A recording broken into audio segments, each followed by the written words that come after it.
Hello, buddy. Welcome to Backbone of the Internet. I'm your host, MrBonesy, and I'm with my co-host. Hello, everybody. My name is Latigo64. I'm sorry. My ghost Uber was late. Yeah. You realize I could just cut out the silence space. How do you get a ghost Uber in here? Huh? Oh, Loud Ghost 15 used to be a taxi driver, but taxi driving kind of went out of business. So he just kind of went into ghost ghost Ubering. He Oh, doesn't do ghost Lyft. He said it's full of weirdos, but I don't know. He does ghost Ubering. does he do like a DoorDash as well? No, he thinks that's dumb. That's more a Loud Ghost 28 type of thing. There's a ghost for everything. Ghost Dash. Oh, yeah. Ghost Dash. 5 stars. Perfect record. It's crazy. Anyways, today's subject. This is something I thought about, and now I don't have a crazy amount of like thought into this, but I did think about it because I do have opinions and I have some ideas I would like to discuss. But Surprising. it's surprising, and of course, this would only work if you actually communicate as well to me. Because if it's just a one-sided thing, then my thing kind of gets ran out of the thoughts in 5 minutes. Luckily for you, Bones, you're talking to host episode 9, the amazing digital circus Loud Ghost. I'm a much more thoughtful and talkative ghost. I did thought you were gonna say post episode 9 of the podcast because the last episode was 9. No, post 9th episode of Gooseworks, the amazing digital circus. I'm a lot more open, a lot more talkative. So I'm here for you, pal. Okay, so nice. let's get into it. Oh, and also, hold on, 10th episode of the podcast. By the way, we're in double digits. Time to be in double digits for like a whole year. You can't hear it, but I was clapping obnoxiously. And before we continue, happy Pride Month, by the way, to those who are suffering. Yes, happy Pride Month to all of our love rainbow people. I guess that's fine. Okay, I didn't mean. Okay, that came out a little bit worse than how I intended. That came out a little. That came out a little bad. Yeah. There's love behind it. There's love behind it. There's love behind it. Look, I love almost all of the LGBT people I know in my life. Almost all. I hate Red's AFK with a passion. Not because he's gay, but because he's Red's AFK. I think gay could add a little factor to it. It does not. Dog, I'm trying to dig us out of the hole. You keep putting dirt back into it. Shut the fuck up. Anyways, actually topic of the podcast. My question that I have for you. You might actually have this as an episode slightly about what I'm talking about, but my question I have for you. What makes a good superhero?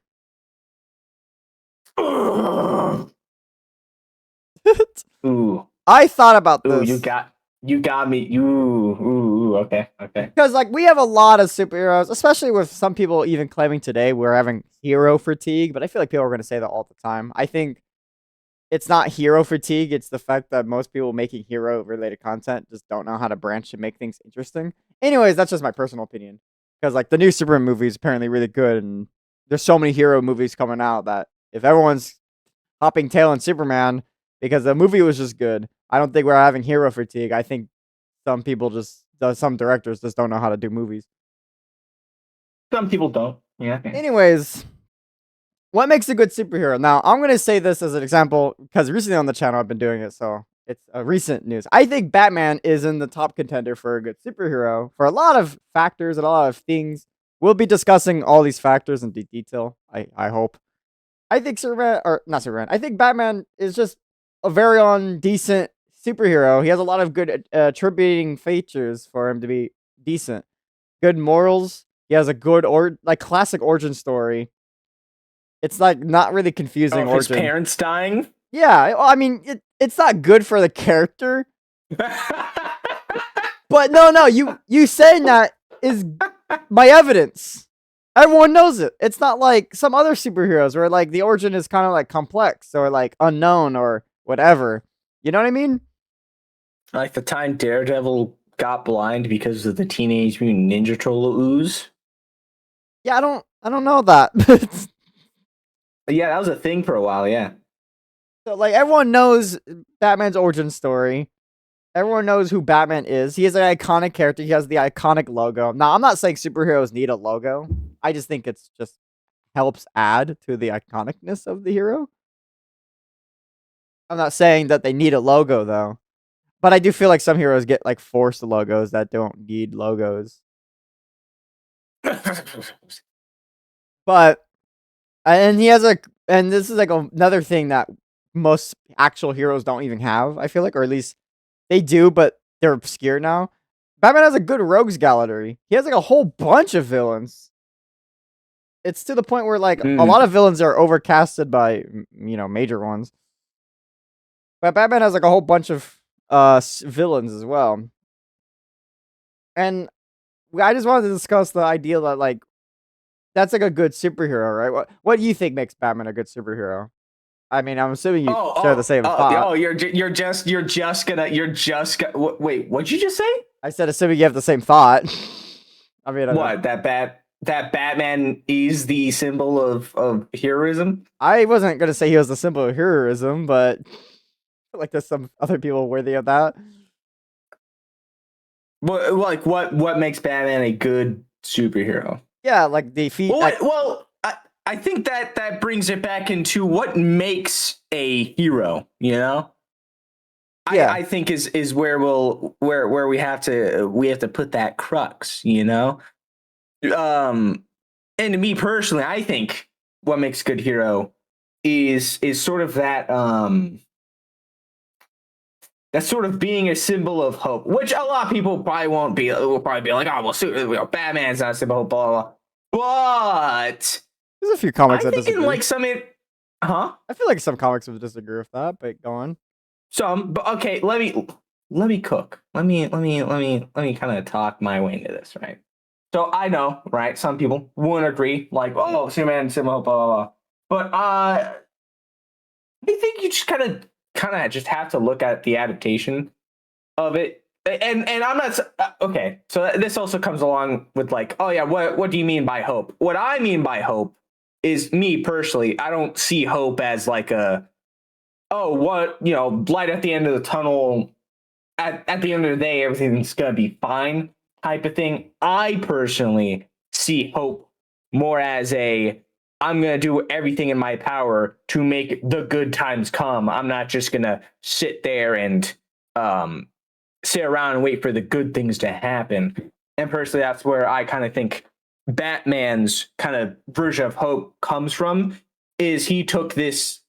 Well, is he sort of mentally not all the way there? Yeah, sort of. But he took this traumatic event that happened to him and said to himself, "I'm not going to let this same thing happen to the other people in Gotham." Now, whether or not he still holds to that is depending on whatever person in the comic you get, with their whole like, oh well, Batman should kill people argument. But he took it upon himself to make the fear, he becomes the Batman. So to put the fear in the criminals' hearts to stop them from committing crimes, and it kind of be, at least for Gotham, a symbol of hope and change. Which again, you might disagree with my interpretation of it, but usually in different media, you sometimes see a Batman who's, well, I wouldn't say good with kids, but there's a comic out there where Batman has a patch in his little utility belt that's just filled with lollipops. I do know that. Apparently, he just carries around. He gives them to kids on his patrols. There's also a comic where Batman actually like finds like a missing dog poster, and the kid gives him like 5 cents as the reward. Which is exactly my point. And another thing that I think makes a good hero is sort of that human element to them, even if they're not entirely human, that sort of good moral human element to them that besides their superpowers or lack thereof or impossible feats, blah, blah, blah, blah. At the end of the day, they're still a person and they're just trying to do the good thing, however, which way they take it, rather they assemble a team of the world's strongest heroes or go outside dressed up as a bat with his underwear on the outside. However you may go about it, I kind of see that as what makes Batman, in his own way, a good hero is he goes out and he does what he thinks is right for Gotham, which is going out every night, fighting the bad guys. When his little bat symbol is in the sky, it brings fear into the heart of criminals and gives hope to the citizens of Gotham, knowing that their Batman is out there fighting for them. However, I'm probably going to have at least one person disagreeing with me, and I feel like that's kind of you, based off of what your earlier statement, Mr. Bones Man. What do you mean? Huh? What? I disagree with you. I'm like, what? He's I don't know, my interpretation of it. Batman being a decent symbol of hope, so that's why I think that makes him a no, good superhero. I agree with you on that. I think Batman is a good like symbol. I mean, like Batman's just despite the flaws that Batman has, because of course he isn't without or above flaws. Human dog, he is human. He's human. That is and like another thing I think a lot of people misinterpret with Superman or with Batman. You think Superman is Batman like values human life, which is why he doesn't like try to take away. Now, some people, as you said earlier, would want Batman to kill. It's probably better if he killed. But I think the main issue with Gotham or isn't the villains, it's the the justice system. How are they letting someone like go away with murder and then just locking them up without putting them on trial for the murder? But that's like a different altogether question. The idea is that Batman values human life to the point where he can't bring himself to kill. It also begs the other thing he says, where once it starts with one, it just continues with the next, and then the next, and once you start killing, you keep killing.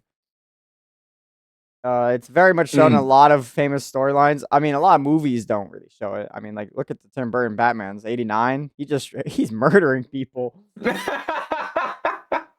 Which is funny because like they try to say in that same continuity to Robin, he's like I want to kill Two-Face. He's like, no, we shouldn't kill Two-Face. I'm like, why are you stopping him? You killed Joker. You killed it. He killed your parents. Why are you trying to stop Robin from killing the killer of his parents? Anyways, and that also goes in. Batman has a nice sidekick. He's actually one of the few superheroes that has like a nice sidekick. A lot of superheroes do not have a sidekick, which is like very interesting. They don't have a consistent sidekick. They always get one, and then blah blah blah happens, and they go off their own. Well, Yeah. Batman does have his go off his own. Usually has someone around. He has a whole like Bat family. Yeah, he has like a whole bunch of people around him. Batman's like kind of perfect for like a two-player thing as well. Like if in a video game medium, because he always has like a sidekick with him. Like Superman, like you can't ever make a video game on Superman, like ignoring his superpowers. But like it's just because like if it's like any other medium, it's like Superman's just overpowered. You would not be able to make that game interesting. But Batman, I think, is pretty Just solid. give everyone kryptonite, dog. Yeah, but that's just like unrealistic. No, actually, in the comics, it was the whole thing where Superman accidentally destroyed a meteor that was coming to Earth, and it was actually just a piece of Krypton, and it was full of kryptonite, and it scattered kryptonite all over the planet. So basically, everyone had kryptonite. Well, that's just convenient. And it just kept shooting him. Yeah, it was the whole thing. Anyways, everything that I mentioned, Batman's iconic. He has iconic villains. Now, whether or not the villains are themselves good, I like some origin stories are kind of like hit or miss, like or not as memorable. But he has iconic list of villains. Same goes with Spider-Man. I think Spider-Man is in the same boat as Batman. Everyone knows Spider-Man's origin story. It's very iconic. Oh yeah. He has like Tell me another his origin story then. His origin story. He got bit by a radioactive spider. Oh yeah. Yeah. Where was he bitten by a radioactive spider? Well, doesn't that like vary in like story? I guess you're trying to like shun me because Batman is consistent all the times. Yeah, it's always just fucking crime. No, I think originally it was. I think it is officially he was bitten at a science fair, and then the movies always make it somewhere else. And movies and shows always make it somewhere else. Yeah. We always do like Yeah. something else. But yeah, no. I mean, but still, what happens to Spider-Man is iconic. Everyone knows he got bit by the radioactive spider. Now, he's not as like set in Keystone or whatever as Batman, where it's always in Crime Alley, always his parents. Now the killer of his parents is always changing.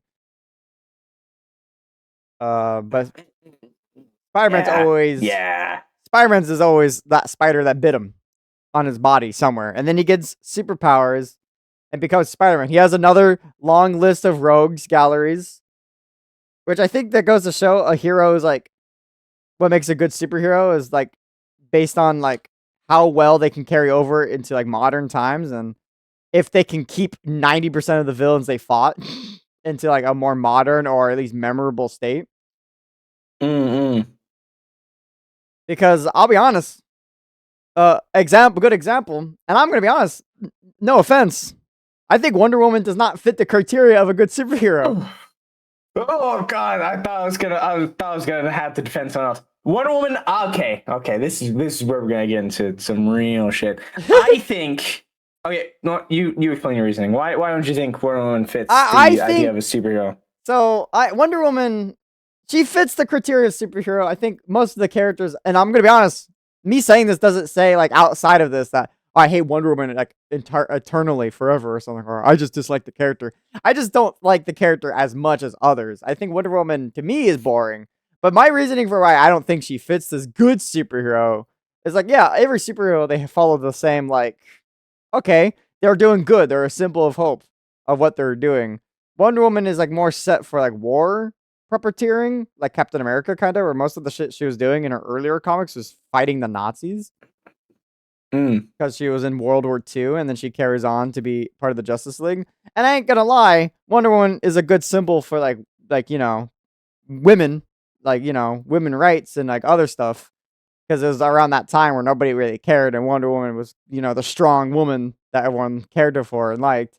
Even if you look at the original comics, and one of her weaknesses is getting tied up by a man. um, I just think Wonder Woman is kind of just missing so she's iconic with her iconic stuff, like her lasso of truth. I'm not saying she's like on a scale through 1 through 10. If saying Batman is like a 1, I think Wonder Woman is just on a 9 or like 1 before it, like a 2. She's iconic, but there's some things that she's missing. Like her origin story is like pretty like okay. She's an Amazonian. They just are on that thing, and I think that our origin is that someone crashed onto the ship that was during the war, and then she now goes out into the public space. But that also I think is just interchangeable with what story of Wonder Woman you go with. So it's not. I don't think her origin of why she's out there that memorable or as iconic. And also, her villains are. She has like non-existent villains. She has like maybe a handful of characters that are like, oh look, Cheetah, but like other than that, they're just like gods, like Ares and other great like Zeus. There's a villain called Blue Snowman that she has that I did research on. Duh.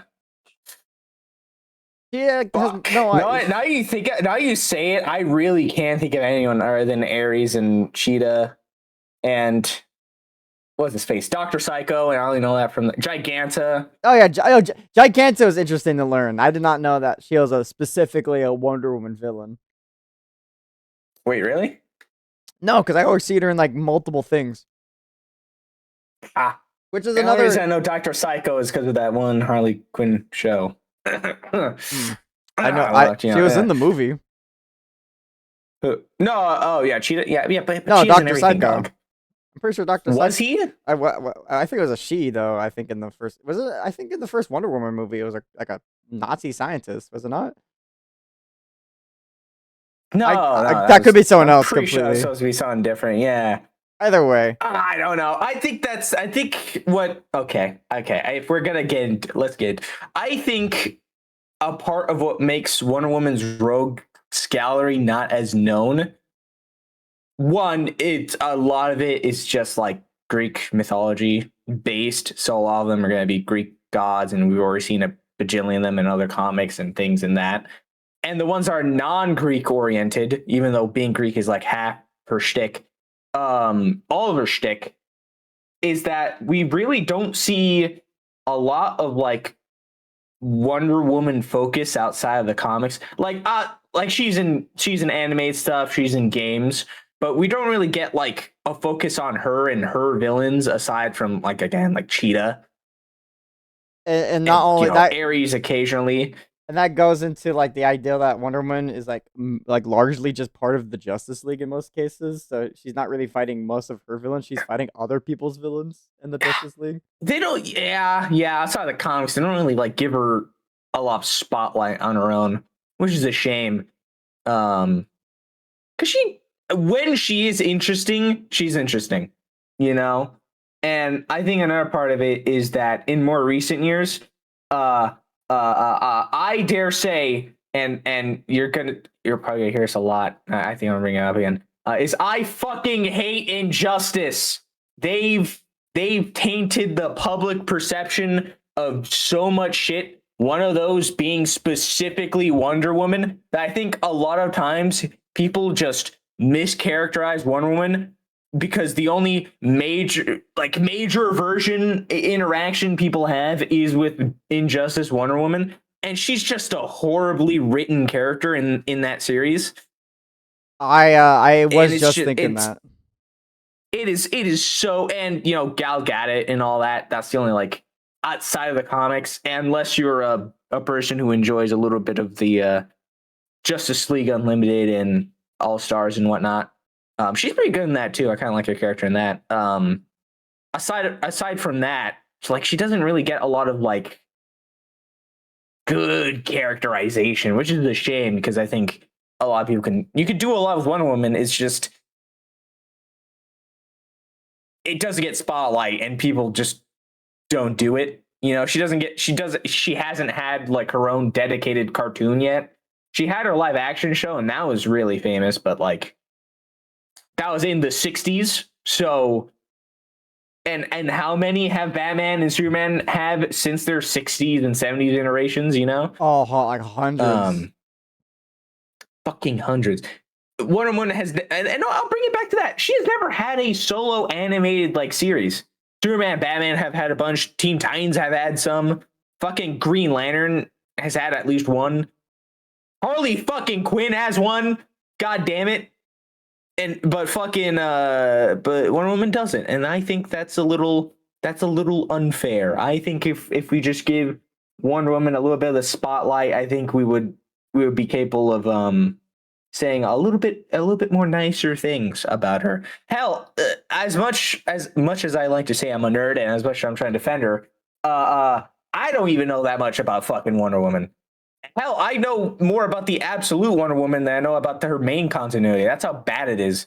Yeah, that's like one of my major like things I'm trying to bring up is that like not saying like she as a character is bad. It's just that because of how people like writers and everything else is in the world, she doesn't get any screen time or any like shown stuff, or her stuff is just obscure like in the 60s and stuff. So like it never got brought back into light. So she's kind of like not that crazily interesting.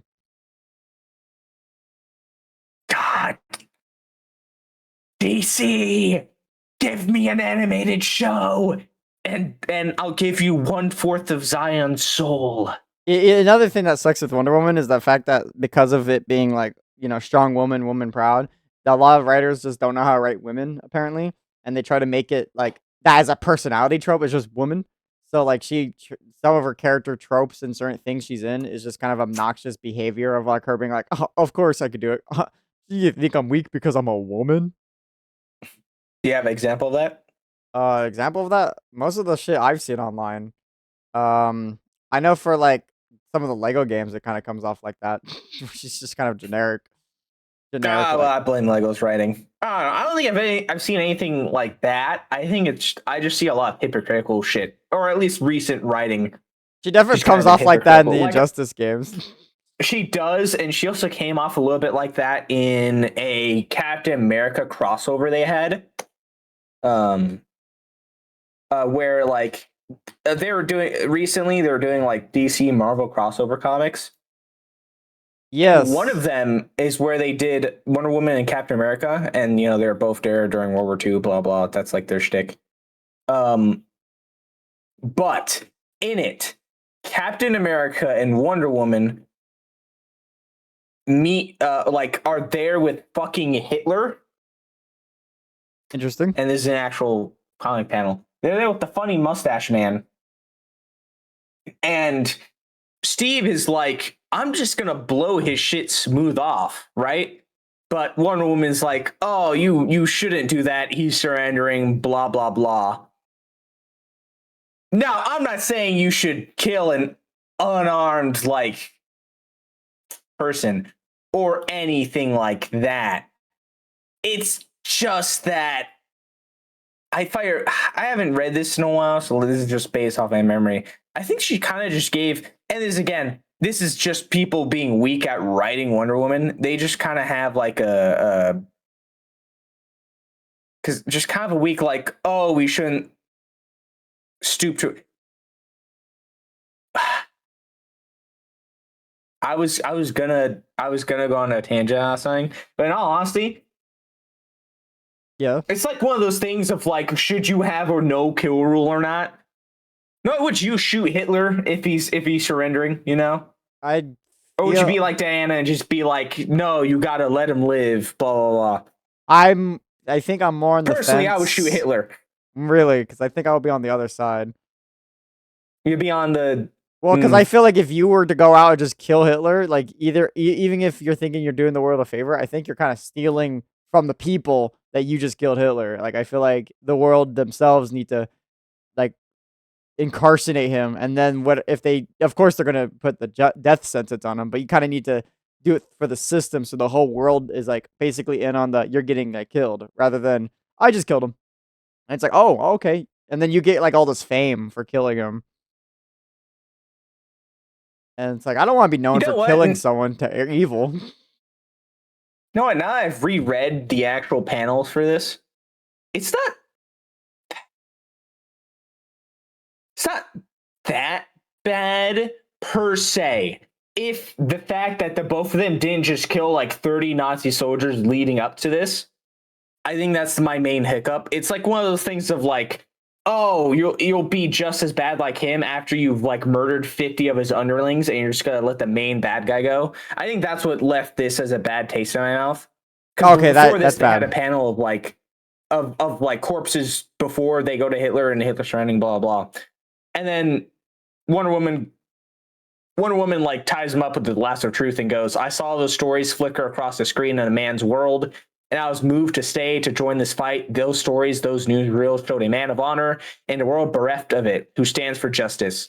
Do you truly wish to kill this man? And then, Steve says, I do. And then she says, well, he is tied up with the lasso of truth. Is this right? Is this justice? Like if it was just that on its own, it could have a powerful meaning, but you can't really say that when you kill a bunch of his underlings. Well,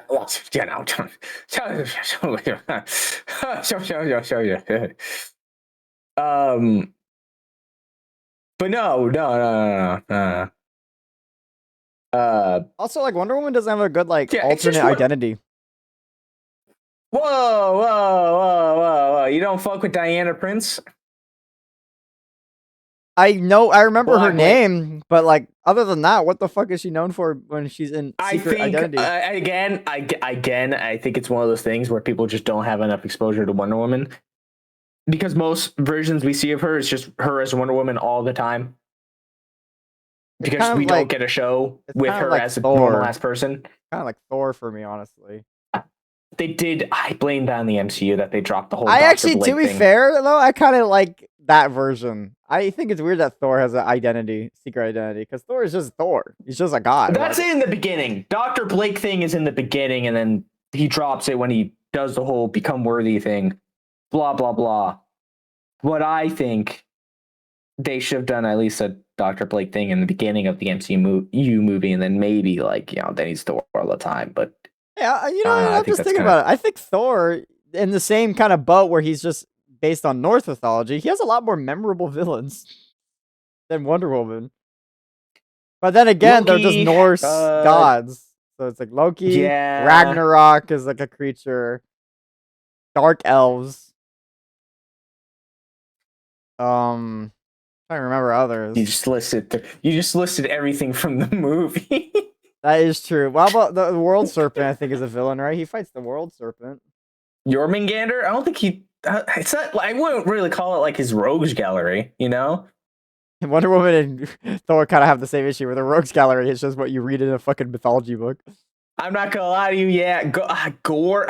Would you call Gore part of the rogues gallery? It's a villain that's associated with him, but I don't really call it like I would say his yeah. rogues gallery. I would. Well, I mean, to be fair, Marvel is kind of weird with the rogues gallery because unless it's someone that doesn't kill, they kind of kill their villain immediately, and then you'll never see them again. Should I guess?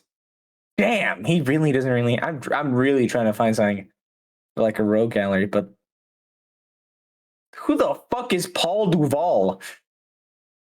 I don't know. Actually, is like one I of my don't care. major thoughts I have with Marvels. Most of their characters, they just kill their villains, or like it's kind of like weird situational stuff. Like Captain America, yeah, he's good. His rogues gallery is mostly just Nazis. His most famous one's Red Skull. But like origin story wise, it's just kind of weird that Red Skull also was frozen over just to see him in modern day. The idea was he was gonna find him in modern day. He kind of just thought he was gonna go scot free, do whatever he wants. True, I guess.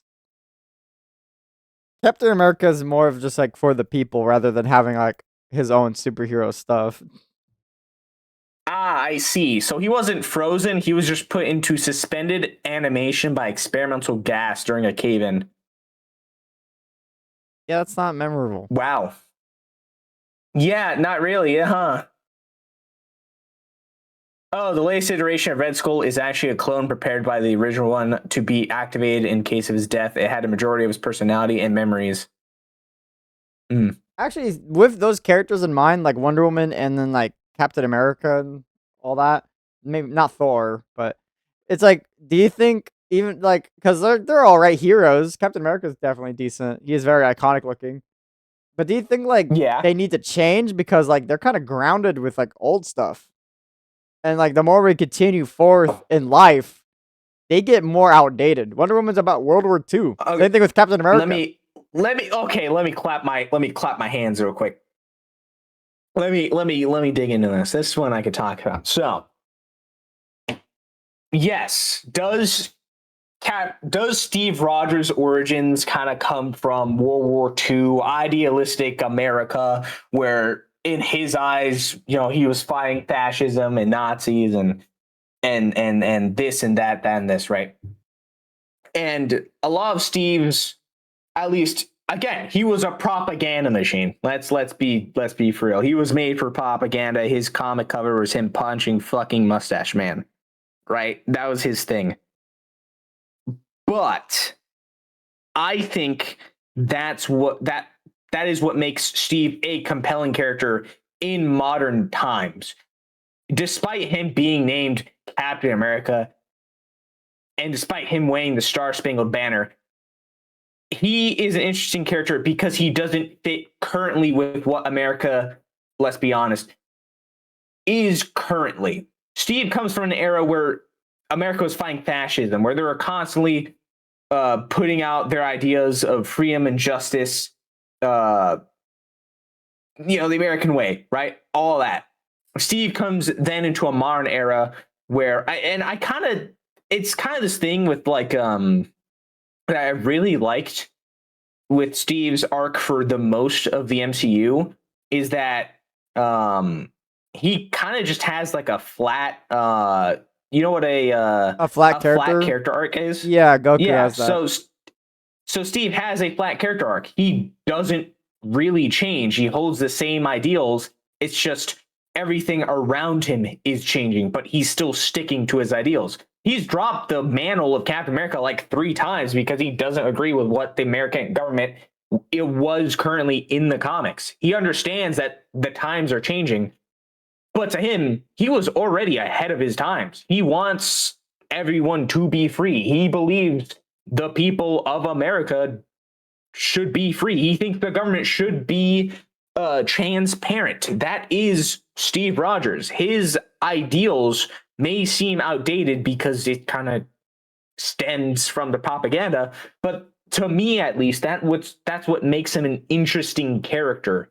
That despite the times changing, Steve doesn't, because he's always has been and will always be a good guy as long as he's not being written in an X-Men comic.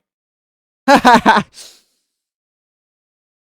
they lobotomize him every time a mutant is on screen. There's no fucking way. It has to be some sort of secret agenda. No, he fights fascism and he just hates indifference. Yeah, I'm okay with African American people, but those goddamn mutants, get them out of my country. That is actually kind of funny that they do that for some reason in his writing. I blame Avengers versus X-Men. That shit just made everyone lobotomize when it came to mutants. Yeah. That aside, I like that about Steve personally is because of those ideals. Now, I don't know about Thor and Wonder Woman. Thor's definitely changed in recent like comic iterations. Again, don't have a lot of exposure to regular Wonder Woman media, so like I don't know how much I could say about her, but for Steve, I'll definitely defend Steve boy. I know we're talking about heroes, but I just Reno. thought there would be no better time to mention this. How about Magneto? Someone that is literally based on the Holocaust. How would that become more modern? Okay, well, Marvel kind of has a sliding timeline, and you could always just say his mutant powers just kind of keep him, you know, a little bit younger for a little bit longer, or XYZ reason why he's still young. But what do you mean? You think like we should they should have a modernized version? Because I think, well, I think that's kind of just it's one of the things that's integral to his character, same as Steve. He comes from a world where he had, well, not come from, he had that experience of being persecuted for something he couldn't well, I guess you can control if you're following the religion, but he couldn't control that he was ethnically Jewish, and then later on he couldn't control that he was born a mutant, you know, and he understands the evil that lies within the human heart towards like though, you know, to those that they see as different, you know, and I think that's really integral to his character. So I think it's like one of those things they can't really change. It's to the time period where the character was made in, kind of is integral to how they act in the modern era. So I think it's one of those things where you can't like really change it. Okay. I just wanted to bring that You know? up. I'm just saying that because, like, Yeah. damn, this Holocaust survivor is like, well past is like 100 years now. No, it's only been like 80, 90. Getting And close. he was there as a kid. True. I guess he was there as a kid. Just saying, as times are it's not 100 forward. Until we're in 2047. That's when we start asking questions. Well, but I don't know. I always wave it away with comic shenanigans. Now, going back on this big subject, I think a lot of heroes actually do suffer from team ups. I think they. What do you mean? Well, like as we just mentioned with Wonder Woman, and like let's say like someone else that we also talked about, they're usually also in group settings like the Justice League / the Avengers, and I feel like because of that, you don't see a lot of them. You just see them being part of a team. So you don't really see like Wonder Woman, for example. We don't really know Wonder Woman a lot, but she's always in the Justice League. She's not fighting her villain; she's fighting other people's villains, and we're just getting bits of her. And I feel like some characters actually do suffer, like from just being part of a group setting. The only one that's not really suffering is X-Men, because that's kind of like the whole shtick with X-Men.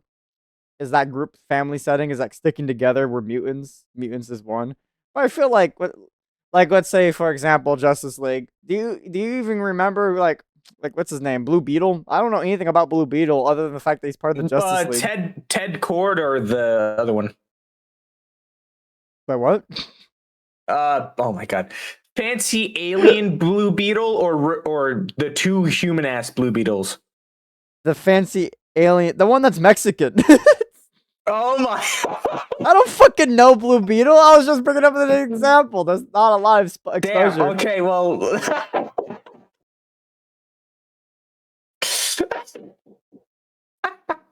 The one that is, I just know the only one I know is the one that has like, a Mima. Puppy. Yeah, Jaime Rios. Yeah, Jaime.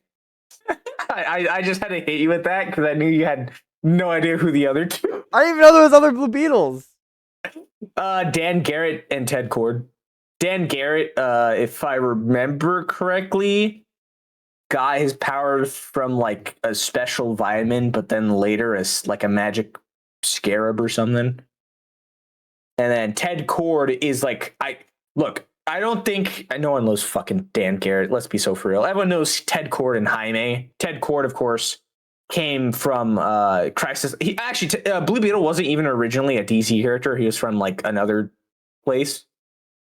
And then Ted Cord, Blue Beetle, came during like I think Crisis of Infinite Earth.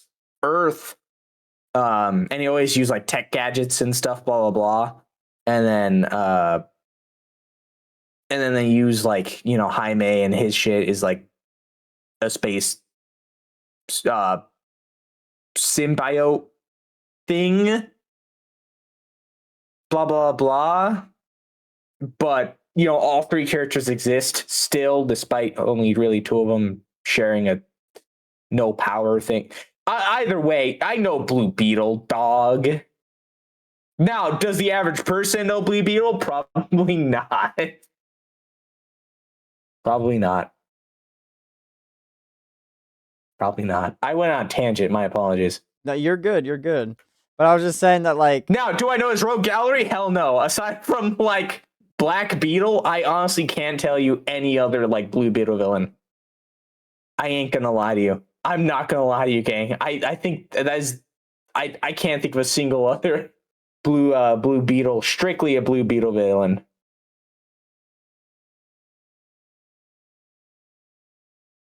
Yeah, that's what I was trying to mention. It was the fact that like team ups, like groups like that, they kind of like they can make characters shine, but they don't actually shine outside of that. What do you think? Like, do you think like what does Martian Manhunter do? Suffers from. What do you think Martian Manhunter does? I don't. Jones, like, wait, whoa. I'm just saying. Okay, he's only known for like the Watchtower and like doing all that stuff. Yeah, he's a detective, but John Jones in his own stories. But he's like mainly like overshadowed by the fact that he's part of the Justice League and like mainly like the leader, kind of. Whoa. Mr. Gunn also suffers from the Justice Martians. League. White Martians. Who the fuck is White Martians? And why is it racist to this? He doesn't know the Martian. Yeah, there's White Martians and then there's Green Martians, and like the White Martians are stronger, and then like they killed all the Green Martians, and like Martian Manhunter is like the one of the few like Green Martians left. And then in a comic storyline, they brainwashed all the White Martians into like gaslighting them into thinking they're normal ass humans. And like, yeah. Whoa, so the Skrull. White Martians? Huh? I was like, so the Skrull. Yeah, but from Mars. And they have a weakness of fire. But it's more of a psychological thing because they can trick themselves into not being weak by fire. That's a newer addition. Yeah. Martian Manhunter. Yeah. Okay. I got nothing. I can't defend him. I really wish I could defend Martian Manhunter, but I don't know anything about him either. Yeah, that's what I'm trying to say. I'm not saying me saying these names. I'm not trying to say they're bad heroes. I think they're cool. I like Martian Manhunter. You literally just went on a tangent defending it, trying to at least. I think these are good characters. It's just that I'm saying on their own, without any substance, I feel like there's not a lot because either A, they just don't get enough representation. B, most of their stuff that they like made them famous is like stuck in the past, stuck in like let's say the 60s, and they haven't been brought up to modern times. And and the third example is like they're just overshunned by other stuff. Like let's say like I said, Martian Manhunter, he's just part of the Justice League, and most people just don't do anything else other than the fact that he's part of the Justice League. Boy, honestly, now we're talking about it, I think anytime I do see Martian Manhunter, it's always him. It's always him in the Justice League. He never gets anything by himself. It's always just, except for the new 52 comics, which are actually really good. He's just a member of the Justice League, which is a shame because it's pretty cool. Pretty cool. Pretty cool. Pretty cool guy. Pretty cool guy. Pretty much a chiller, you know. Pretty a chiller. Pretty chiller. Yeah, so I'm just trying to. I think like you said, Chill. Booster Gold also suffers from that. I don't even know what Booster I Gold's feel known like Booster for. Gold's entire shtick is that he's trying to be well, not trying to be, but like his shtick is like he went back in time to be famous, so he hangs around the Justice League. That's kind of like he has his own comics, right? Let's be for real here. Like that time he like, I really love that comic where he went back in time and he like tried giving Bruce a one. Okay, I think Booster Gold recently suffered. That comic was really dumb writing, but like he went back in time and like tried making it so like Bruce Wayne's parents ever like died or whatever. But then he like fucked up the timeline and like Green Lantern got like hit with Joker gas and he fucking blew his own brains off. Blew his own brains out smooth using the Green Lantern ring. And like Booster Gold is just there fucking aura farming. I think that's amazing and really funny. But like, his entire shtick is he's trying to like be famous, you know. So that's why he's always with the Justice League. I give him the benefit of the doubt because that's just kind of his shtick. Also, his relationship with the Ted Kord Blue Beetle is a hallmark of his character, you know. So No, like, I'll give him that. He has other things aside from the Justice League. But that just might be me being a fan of Booster Gold. That might be. I think that's like largely just you being a fan of Booster Gold.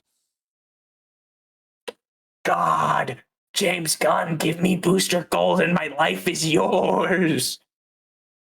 And like, let's go on to like the Avengers. Now, I'm gonna say this might be a hot take, and as I mentioned earlier, on this like scale through 1 through 10, I think this character is just in the like number two spot. Like, I think I'm going to have to defend someone. I feel like I know where he's I going. think it's a good hero. I just don't think he's perfect because he's missing like the rogues gallery aspects because they're just not brought to modern times or they're ignored.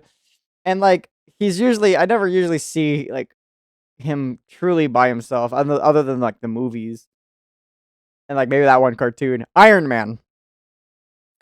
Iron Man's more of like a team player person. Okay, that's it. Okay, I'm defending this shit right fucking now. I like Iron Man, but he's just not as interesting to me. Okay. You hurt me. I literally just said that I like the character. I wasn't saying this to shit on him. But you don't know his Rose Gallery? It's Whiplash, Ironmonger. It is the Mandarin. It is like what else? The Aldrich Killian. That's from Atom the movie. Smasher? Who? Okay. Jesus. Arsenal? That does sound more familiar, honestly. It's a robot made by his dad during World War II, and then it comes up a couple times later. Fucking. Oh yeah, I remember from fucking Iron Man: The Iron Adventures. Blizzard. Nope. It's basically Mr. Freeze, but every hero has to have a Mr. Freeze villain. We got Killer Frost, Mr. Freeze, Captain Cold.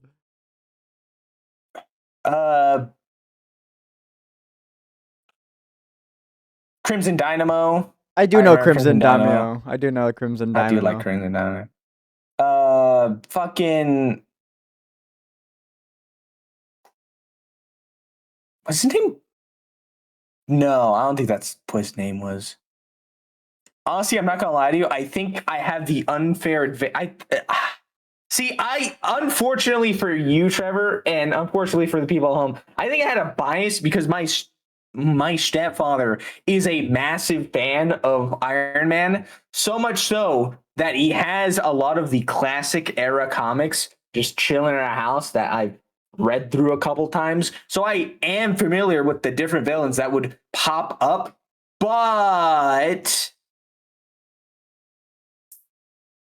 unfortunately, they don't really like. Now I'm looking that shit up. A lot of them don't really appear all too often. That's my blame point.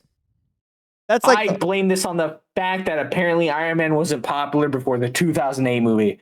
No, I mean, I'm gonna be honest. Like, and we can shit on the MCU all day. I do think the one good thing it does is that it makes these characters popular or brings them back into the light. Because yeah, Iron Man. Other than that, before that movie, he was more of just a thing of the past. Like people liked him back when he was comics that came out, but after a while, he died down because he wasn't making as much money as Spider-Man. And then he got the movie. My stepdad was still dick writing that shit until the movie came out. I was actually surprised once that, but that is you do have that bias standpoint with you. So, like, I can't take that away from you. But I'm just saying, I was about to mention, too, before you brought that up. Foom. I forgot about Fing Fang Foom. Is that the giant dragon dinosaur thing? That is the giant alien shapeshifter dragon man, yeah. That's an Iron Man villain? To Buddhism. Yes. He converts to Buddhism, dog. That's amazing. Apparently Black Widow was a Iron Man villain when she was first introduced. Well, put a pin in that. And Hawkeye? What the fuck? Put a pin in those two. We'll get back to this in a second. No, stop. We'll put a pin in those two for a second because I have two conversations you can have with those two characters. I'm going to defend them. I just got to play devil's advocate. No, but okay. As I was going to mention before you brought up your biasness towards Iron Man, I was going to mention, do these villains really reoccur after like their initial shows and initial run-ins? I want to blame the... I want to say flanderization. I want to say that's right. I want to say sort of like after the 2008 movies and the MCU happens with Iron Man, a lot of his stuff, where they just kind of don't show up. I think another one of my biases comes from the fact that I watched the, I don't know if you've seen it, but it was the Iron Adventures, I think. They have the intro theme in the first movie as one of the ringtones. Is Iron Man. Yeah, I actually did watch. Is that the one that turns 3D? Or am I thinking of a different Iron Man cartoon? I know there's one that's 3D. You might be thinking of the old one where the transformation sequence, it was all 2D hand-drawn and then it turned into CGI for the transformation sequence. Maybe. I do remember watching one of the cartoons and I was like, oh, Iron Man. But it was kind of weird to me for some reason because Iron Man just doesn't feel like he's like a solo act. For me, every time I see Iron Man, for some reason, Iron Man always feels like he's like a team player. He's specifically not. That's the funny thing is that I know his character he's not, but like other than like those movies, every time I see Iron Man, he's always like doing something with another hero. Yeah, Iron Man Armored Adventures. Yes. That's right. I love that show. That show's so good. I'll glaze the shit out of that show. I'll glaze the ever-loving fucking shit out of that show. I will glaze the ever fucking shit out of that show. That's such a great fucking 1v1 me in the goddamn parking lot outside of Arby's if you think that show isn't good. I'm just gonna say I thought about Iron Man's like one of the few only characters I know of too that is like his face and everything is just completely based on Robert Downey Jr. Oh, not in this one. Oh no, because that show was that cartoon was way before the movie. But after the movie, every version of Iron Man has always just looked like Robert Downey Jr. So does every version of Thor looks fucking Chris Hemsworth. That is true. Marvel actually is the only franchise I know that once the movie gets popular, they just look like the movie. Like Superman still looks like Superman even after Henry Cavill and stuff. And same thing with Batman. He still looks like Batman until even despite the other actors playing as them. But Marvel kind of sticks with what they look like, except for Spider-Man. I blame how the Ultimate Universe, back when the MCU was MCUing and people started getting more into the comics, and because the comics are so long running, they made the whole Ultimate Universe thing to like kind of goat the movie lovers into reading the comics. So they made a lot of the designs based off of the movie versions, which is why Nick Fury is. That's when Nick Fury. Well, Yeah, because he was white in the before. Ultimate Universe. Yeah, it was white before, and then they changed it so his son Nick Fury Jr. is Samuel Jackson, and he looks like Samuel Jackson. So wait, are you But he's saying Nick in Fury the? Jr. Are you saying like in canon, the white Nick Fury got on with a black girl and then had a kid that just looked like Samuel L. Jackson, and that became the Yeah. new Nick Fury? That's canon. I thought they just changed them. I thought they That's just. a real ass thing. That is Nick Fury Jr. Yeah. That's insane. I did Yeah, not yeah. know that. No, that's legitimately Nick Fury Jr. is Samuel is Samuel Jackson. Damn. So you're telling me that the Nick Fury that you see, like any versions of him that's black, that's Nick Fury Jr. Well, in the comics, and if well, yeah, basically, yeah, no, fuck it, yeah, yeah, we'll go with that, yeah. I actually do like that. I actually like that a lot. Instead of just being like, oh, like kind of like Deadshot, where they kind of just change him because of that, and be like, oh, Now, no, in he was the always the ultimate universe, that Nick Fury, which was based off of Samuel Jackson because they were based off the movies, is the original Nick Fury in that universe. But when in the original 616 comics, they're like, fuck, we gotta also make it Samuel Jackson. So they made it so it was his son. Because Nick Fury was dipping in some chocolate. And so crazy. yeah. I respect yeah, man. I so. respect the man. I respect him. Honestly, I'm not gonna lie to you. I kind of like him. I kind of like that they just did that. I think that's kind of cool. And yeah, I yeah. like how They it doesn't also erase him apparently too. they also allowed him to inherit the Infinity Formula, which I thought was kind of neat. Interesting. Interesting. You don't know what that is, do you? No. Original Nick Fury had something called the Infinity Formula. Think of it as like a diluted version of something called magic thing that gives you immortality. It's like a off-brand version of that. So when they were doing the whole like fucking super soldier shit during World War II, they gave Nick Fury the Infinity Formula, and I it accidentally played a basically made video. it so. Huh? I accidentally played a video, so if anyone's wondering what the fuck random pop-up sound happened, that was because I was trying to get an image and it opened a video for some reason. Go on. Basically, Infinity Formula just made it so he is immortal. As long as he keeps getting the Infinity Formula, he's immortal, and he has like peak physicality. And so because he basically had it saturated in his entire body throughout his entire life, Nick Jr. also has the Infinity Formula inside of his body. However, currently I think he's the Watcher. But Oh, okay. No. Yeah, for a little bit, he actually killed the Watcher for a tiny bit and like took his eyeball. And then as punishment, he then became the Watcher until the Watcher came back, and then he lost, and now he's a normal guy. So, yeah, I love comics. I love comics. I love comics. They're so fun. They're so cool. They're so neat. okay, interesting. I did not. Comics are definitely weird. But no, Nick Fury Jr. Blah blah blah. Not almost a super soldier serum makes him peak human. Blah blah blah. All that aside, you were gonna clown on my man Hawkeye? And Black Widow. I mean, I had two things. We'll go with the first thing based on podcast episode. They're just part of the Avengers. They're just Shield agents. You don't actually see them outside of them by themselves. Hawkeye is the only one that I could actually see slightly out of it because he has that costume. But like, what's their villains? Do they even have villains? They're just kind of part of the group. Not saying they're bad characters. Dude, the Hawkeye Rogue Gallery goes crazy. You got Swordmaster.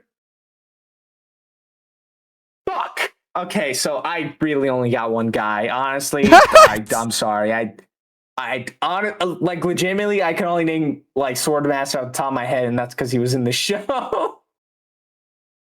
My point is proven. Fuck, they will be on like my scale for 3, honestly. He is not all of his villains are one-offs, and a lot of his villains are one-offs, and he is usually part of a team. Yeah. Yeah, same thing with Black Widow. Crossfire.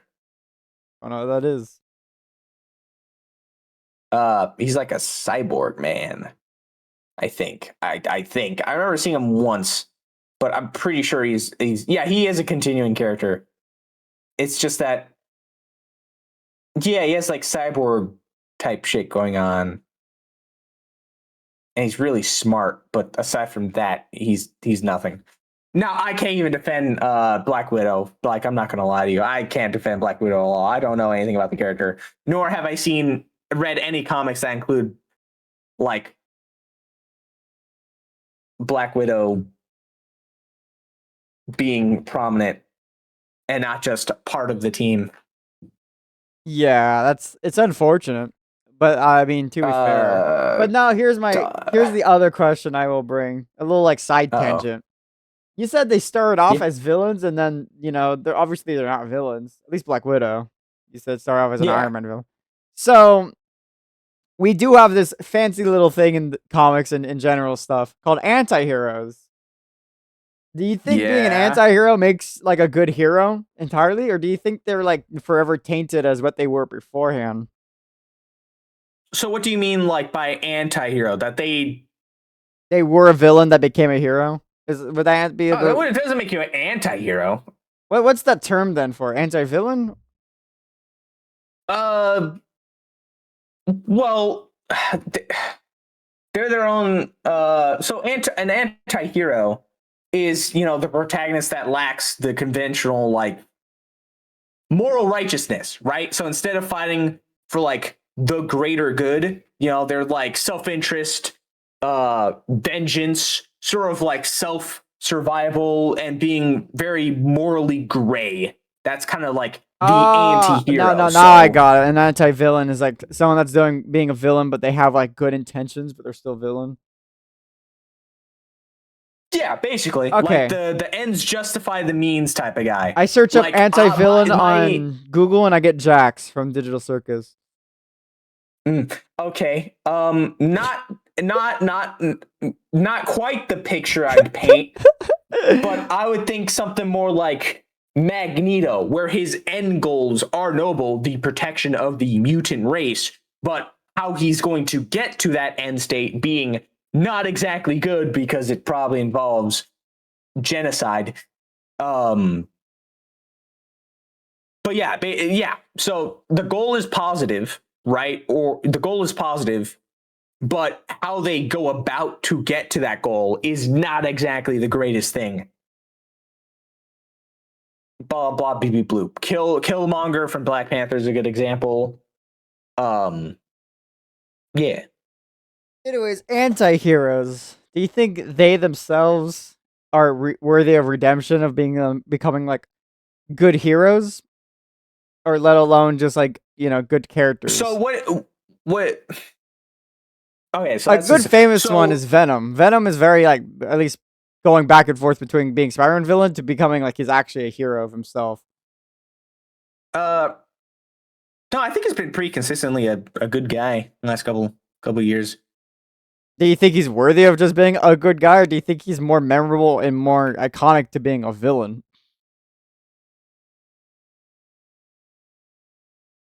Now, I think that's where I think your preference of Venom comes in, whether or not you like him as a Spider-Man villain, or if you prefer him and Eddie as the lethal protector. It kind of, I feel like it depends on what your personal favorite flavor of Venom is, because I enjoy Venom being a Spider-Man villain. I think anytime you see him in a Spider-Man project, shit's gonna go down, right? And I like that about Venom, but I also do like a good redemption story, and I feel that Venom is a good vehicle if you write him correctly to be a good redemption story, and him and Eddie together, because kind of just where they come out. Venom wants to do good because he was bonded to Peter, and Peter will forever be his favorite host. And that's where Venom gets his heroic contents from, right? And Venom wants to do good. It's just the hosts he have kind of fucks him up and makes him this evil man. And I kind of like that Venom is kind of this. He wants to do good. He was just rejected and given to someone who is I guess I would say toxic, and kind of malformed Venom into being this sort of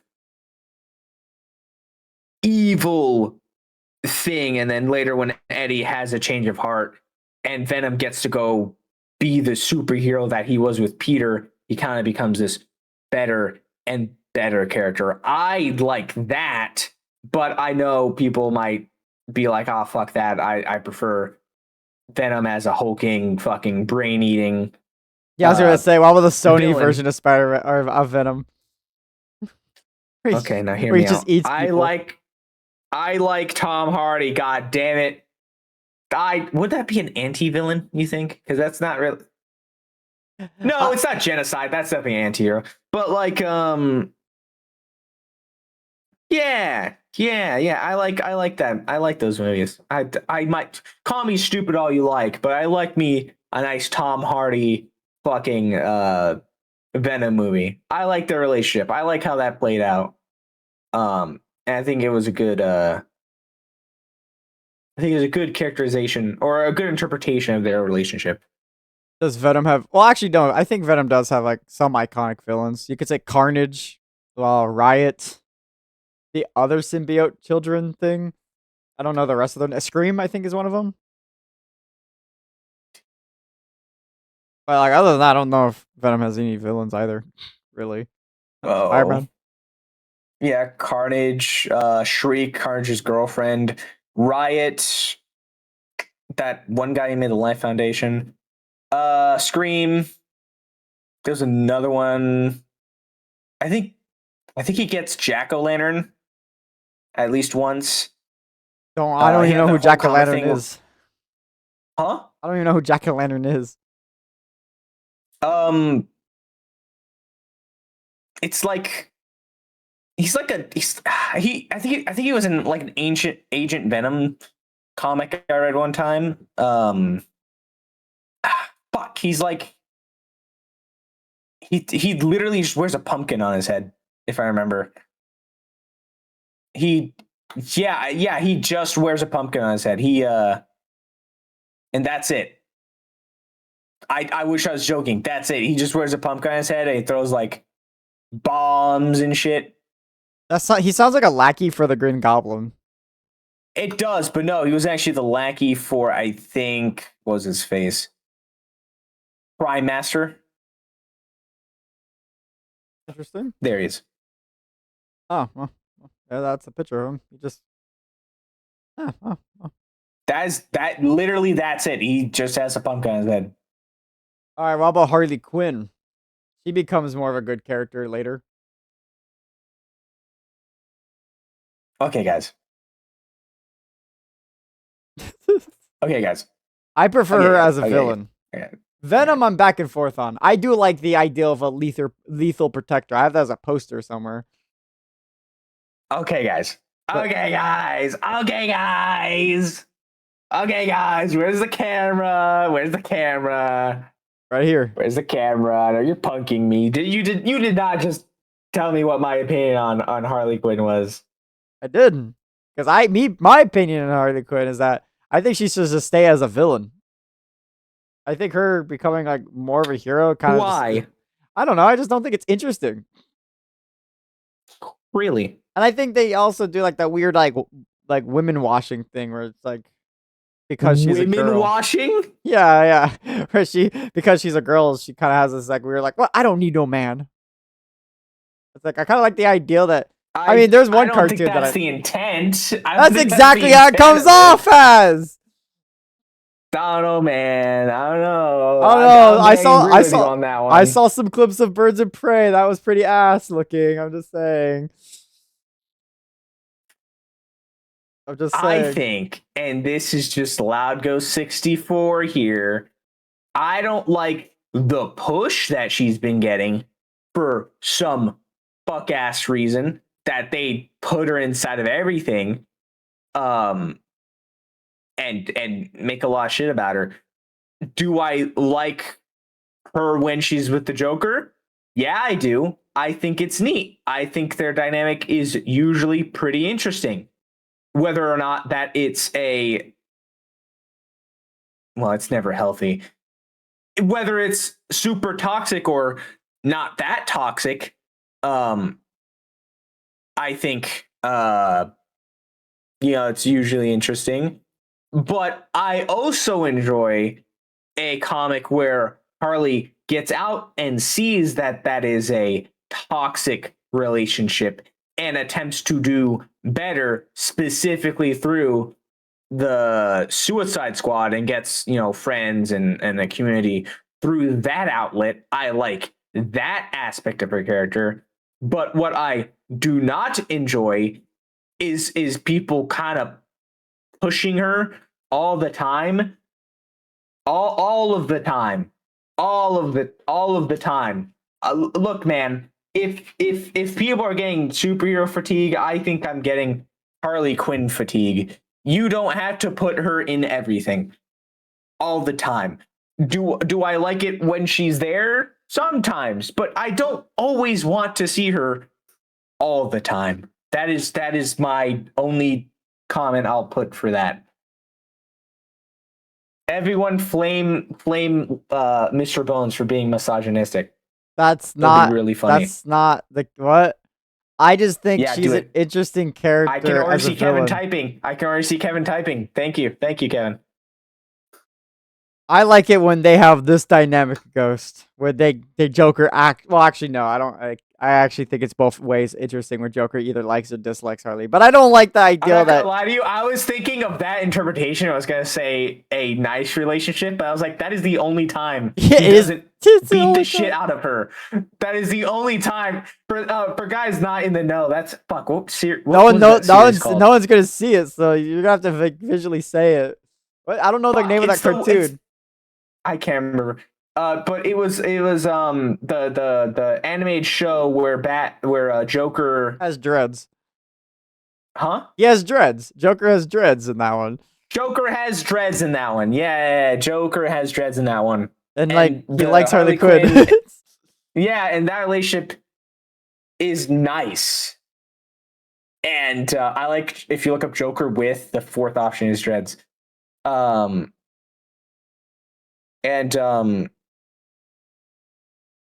yeah, I think that interpretation of Harley and Joker's relationship, where they're both just crazy people, is kind of nice. I like that too. Where they just kind of feed off of each other's crazy. I like that. I think Batman only needs one female vigilante that becomes good, and I think that's just Catwoman. I don't want Harley Quinn jumping in on this. Same with Poison Ivy. Well, she's kind of a No, Poison Ivy actually I don't think ever becomes good. She's just an eco terrorist.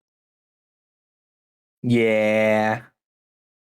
But that's what I think makes Poison Ivy interesting, is the fact that she's an eco terrorist, kind of like giving Batman like a villain for each different just different villains that uniquely are different. I don't want Harley Quinn to ever get reformed, or not Harley Quinn, Poison Ivy to ever get reformed. Harley Quinn, it's like I'm more mixed, tiny bit mixed. I'm not like, let's say if there's a percentage, I'm 80% more favored of her being a villain, and a small percentage is more towards her getting reformed. Mm-hmm. I prefer it when she's a villain. Ivy. Wait, what? Interesting. But not Poison Ivy. Interesting. Poison Ivy's not. I think she's not a million times better when she's a villain. Mm-hmm. It's like, because Poison Ivy's kind of boring anyways. But that's just my opinion. Damn. For some reason on this, I was trying to search up other anti-heroes, and for some reason I got 5 Volt from the WarioWare series. I don't even know who that is. Oh, you don't know who this MILF is? I'll send an image to you. No, She's hot. Here. 5 volt. You probably see what she looks like. I've never seen this woman in my life. Anyways, I that don't know ball. yeah, I was trying to find like other characters to discuss, and like I got her for some reason. I don't know why she's on this list. It's kind of weird seeing her face amongst a bunch of other superheroes around her.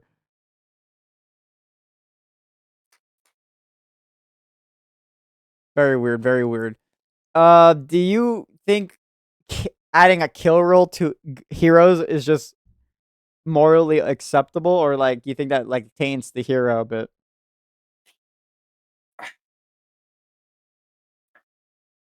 What I think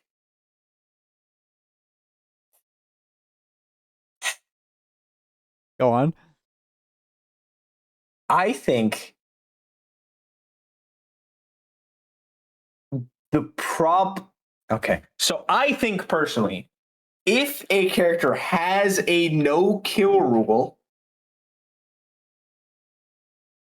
that is fine. And if a character doesn't have a no kill rule, that is also fine. It comes from, I think, like in all things, there needs to be balance, right? So if the character that doesn't have a no kill rule and they're supposed to be a hero and they're supposed to be a hero, they're supposed to be written as a hero, not supposed to be written as an anti-hero. They should take life in a way that makes sense. Like like I said before, if you go and you kill like all of the fucking minions and you get to the last guy and someone talks you out of it or whatever, and you're like, ah, I'll just be the same as him. You shouldn't. Fuck that guy. Kill him. I don't care. Or spare the grunts and kill the main guy. I don't fucking give. It comes down to like a writer's thing. You have to make it make sense. And what I think a lot of people dislike, or a lot of people have had in recent years, like a distaste for no kill rules, is how batshit insane they make some of these fucking villains sometimes. Like if Joker stayed a wacky dude who like stole fucking like $20 bills and like pranked people, I think people have a lot less problem with Batman having a no kill rule. But because writers have started like fucking smoking crack or something whenever they write the Joker and making him do increasingly worse and worse things, they make like the no kill rule seem really dumb and stupid. And a lot of people like start taking things to like extra. I think it all depends on how you write it. You have to, one, if they don't have a no kill rule, make them taking life have weight to it. Like I like how Invincible at least does it in their earlier seasons, where Mark has to or accidentally takes a life and he feels bad about it, but you can still defend it because it's like, oh well, he had to do it, and he still feels bad for taking the life, and most of the time he will fight and not immediately try to fucking gut you, right? Like he understands the value of life and will only kill as a last resort, and I like it like that. But if you have a no kill rule, I like that too. But I prefer if you show the consequences of, taking a life, like maybe perpetuating in the story the idea of, um, like a cycle, right? The idea of a cycle showing that if XYZ takes a life, and you actually show that there's a correlation of, oh, you'll be just like him, and not, again, I just blame on like the writers after something's been going on for so long, and you start spouting like the I'm not going to take a life because I'll be just like him, but that guy just nuked a fucking city. It really is a bad taste on its mouth. um but I think it's either way is fine as long as you had the writing to back up that choice. I think Batman just has like kind of like the bad writers making the villains just kind of go crazy. Dude, I swear to God, At this point, I think the Gotham justice system, like there had to have been one cop one time who blew Joker's brains out. Like actually though, like we got people like waiting in courthouses for like the people like who killed like their sons and shit to show up so they get blow their brains out. Not a single Gotham citizen has tried doing this shit during like the daylight or something. Like no one like went to work at like Arkham Asylum to get access to the Joker to like poison his food or something. Not a single regular ass citizen or like police officer who's just a little bit off the deep end has attempted to take his life a single time. Like fuck the superheroes who try doing it, right? Because Batman's gonna stop them. But like if it's like the daylight and I'm a cop and I have access to like stroam into fucking Arkham Asylum, I'm just gonna go in there and blow his brains out. Like no one's gonna stop me. If I go to jail, so be it. But I'm going on a tangent. As I was. I'm just saying, like, if this was real life, that motherfucker would have died a long time ago, is all I'm saying. This guy became the ambassador for Iran. This guy would have died when he came back. There's no way. There's no fucking way. The US government would have had his ass publicly executed. I'm just saying. Fuck his mental health bullshit. He would have died. They would have killed his ass. Yeah. In real life. Yeah. Yeah. They definitely would. Also, I think a lot of people like I think from when I see a lot of people who kind of point up the no kill rule, like, oh well, Jason Todd, blah blah blah. Dog, in the original comics, he was 100% ready to kill fucking the Joker. Superman had to stop him because at the time, as I mentioned before, the Joker was the ambassador for fucking Iran. If they killed him, it would have been international war. That was the time when Batman was ready to go fucking murder his ass, and he had to be talked down to by Superman. He would have done it, but he didn't do it because it showed that just killing people has consequences and blah blah. So writing make it make sense, please. That's how you get people not pissing on it. Yeah. Yeah, that's true. I think it also goes without saying, I think Superman's like a very good hero as well. I just don't, myself, I don't like him. But he does fit my criteria. What did you just say? I don't like Superman, but that doesn't disqualify the fact that he is a good hero and he does make a good hero. There's a star. Man, I still have yet to watch the movie. In the sky, he liked it. That's a great movie. I know. I still have yet to watch it. I still have yet to watch it. I feel like I will suck your entire. Anyway, yeah, it's a good movie. I like it. While I'm watching it. What? Anyways, okay? Do you think Goku is a good hero? No. You don't think so? Let's be so for. If only I have Alex in here because he'll agree with me. So here's the thing. Let me break it down for you. Do I think he's I think Goku. One. Let's be out of the way. I'm not saying he's evil, right? Goku has a pure heart. So the purest heart in that entire fucking show. He is to his core a good person. Okay? He is a good person. He is kind. He is patient. He is gentle. However, that doesn't mean he's a hero. He doesn't go out of his way to save civilians and not unless you're watching his way to. You know my feelings about GT. It doesn't exist. Anyway, he is he a good person? Yes. Is he a good character? In my opinion, despite I know like fucking at least half the internet currently saying no, I think he's a good character aside from a couple of character assassinations during the Majin Buu arc and Super. Mainly Super. The Buu arc also. No, the Buu arc? Cell arc? I don't know. So character assassination. The Buu arc definitely has like one or two things they kind of do wrong for Goku. But all that aside, I don't think he kind of fits like the archetype. Is he inspiring? Yes.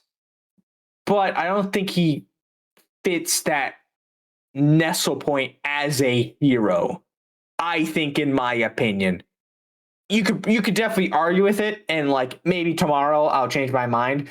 But I don't think he fits it quite as neatly as a couple other characters. I do agree with that settlement where I don't think he is like a, let's say, a typical superhero where he's going around saving people all the day or whatever. But I actually do think like he is like a hero. I do think in a way that he is in that position or in that realm of being a hero. Even though you could say some of his motives for doing what he does, like selfish, like let's say for instance fighting Frieza, I think that was mainly more targeted that he wanted to fight someone really strong, which is why he trained before getting there. But he still like does good things. He still protects his friends. He still like wants to protect Earth. He's not like doing like helping the little man, but he's doing like the major things. There, some of it is a little like does like a little selfish desire. But Goku still like even if he's not trying to, he still does good things. I mean, the Tournament of Power, if he didn't like make that as like a proposition, they would have destroyed most of those universes anyway. So he gave them fighting chances. I mean, it was unfair fighting chances. That's like if Superman wanted to start a tournament, you had to fight Superman to live. I mean, that's not fair. But at least you got a fighting chance to save yourself. I would say I would say he does good things. I just say he does good things. I mean, like in the Android Saga, he's trying to fight these androids that are destined to destroy the future. Like even if like his motives are not thinking of humanity, like just humans in general, he's still doing the good tasks and the good deeds.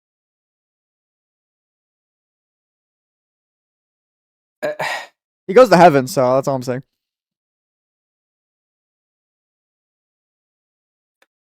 I'm not saying he has his heroic moments. He's a good person, but he's not a hero. Though, in my understanding of it, like so he is a good guy with a pure heart, and he does such things. But I don't think I just don't think he could. I really don't think he could be a hero. In all honesty, when I sit down, I think because a lot of it is like very selfish. Like again, a lot of the stuff in the series is just happening to him. He doesn't seek out to stop these bad or evil people. That is true. They do like the Cell Saga. The Cell Saga is like the only one I could think of where they're kind of actively looking for Cell. But he doesn't even do that. He gets the hardwires and he just kind of conks out. I mean, he probably would have joined them. His friends, he kind of just goes where his friends tell him to go and fight people who are strong. It's his only motivation, his only driving force to make sure his friends don't die and that he fights whoever the next strongest person is. He doesn't the Namekians think he's a hero. Yeah, but and if Earth knew that he was the one that fought Cell or Majin Buu, they would have thought Goku was a hero. But you know, they think Mr. Saiyan did. So, but it's not the end result. It's the end result and it's the intent. Does the end result mark him as a hero? Yeah, but his intent was never to fucking save anyone. It's to help his friends and to fight whoever the strongest fucking guy was at the time. It's to help his friends and just blow up who needs to be blown up. That's his famous quote towards Frieza is like, for them, for all the Namekians you killed, and the Saiyans. Trevor. He doesn't say that. I know he doesn't. It's like one of the dubs. It's a mistranslation, Trevor. But they continue it in Xenoverse, so it has some merit. Trevor. It's the same thing. Like it's over 9,000. He was never meant. They were never meant. But if something is said enough times or believed, it becomes a reality. If only I had So, Alex. Trevor. Alex would actually. Alex is on the same opinion of Goku's a hero. I just need him to be Trevor. awake, but he's not here because he actually Trevor, brought up good goodbye. arguments. Goodbye, Trevor. No, You have to die here I'm not now, done Trevor. with you I'm yet. sorry. Hakai. Do you think SpongeBob's a hero?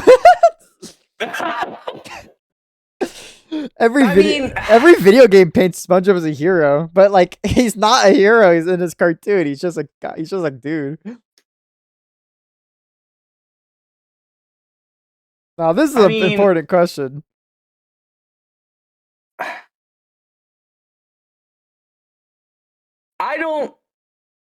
I think it's like intent and end result again. Like, does SpongeBob intend to make a good and positive impact?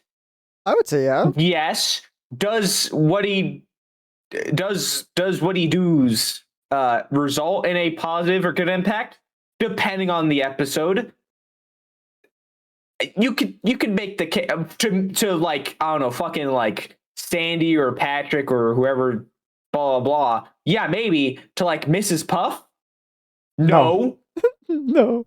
But but the video games though, 90% of them always paint SpongeBob as the hero.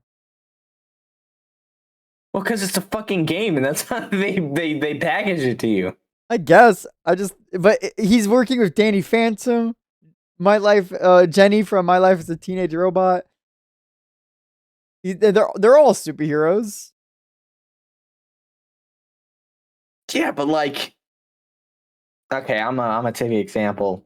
Okay, but here's the example. If I was just chilling, I was teleported to a world with an actual superhero, do you think I would be joining the superhero and fighting crime? Fuck no. But SpongeBob does, okay? And SpongeBob goes there and sees this crazy shit, and he's like, you know what? I'll help you, you ghost and your robot. Let's fight this cosmic monster.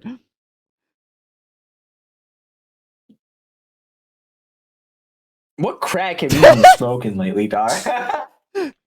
That is such an odd hill to die. I thought he would die on like the Goku hill, but he kind of conceded like, yeah, I know if Alex was here, maybe I could argue a better point. Well, no, I can't think of anything good right now. Fuck you, you're wrong. But I'm just saying, like you said, the cause and effect, the intent, and SpongeBob, even though he's not typically going around saving people, in the situation he's on, he's willing to be the hero.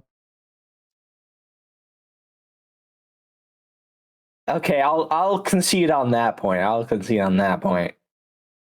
For now. How about Ash Ketchum? Or any Pokemon protagonist, really? Do you think they consider as heroes? Because what they do is like kind of immaculate, like world changing? Or do you think it's common greed? No, I think it's again it's not. I think it's just one of those things where these issues they're not seeking the issues that's happening around them. Yeah, it's just the issues that are happening around. They're just good-natured people, so the outcome is in the favor of good, but it's not that they're kind of going out of their way to make these good things happen. Like, what the fuck does Ash even do? Ash isn't going out to change the world to make it a better place. Dog wants to collect Pokemon, make him fight, and become the Pokemon fucking master / champion or whatever.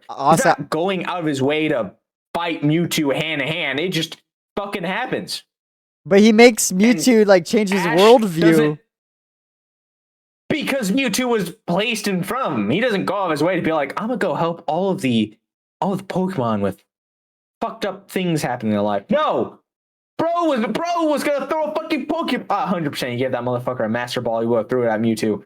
It's just how I would too. Ash is. His goal was ever to change the world and be a good person. He doesn't even do that shit on the daily. The only reason he like goes against Team Rocket is because they're pulling up to him. He doesn't go out of his way to dismantle Team Rocket or stop them from stealing people's Pokemon. He only does that because their schemes usually include taking his Pokemon. So that's why he stopped them. There's no like he doesn't go out of his way to do good or to even make long-lasting changes to people.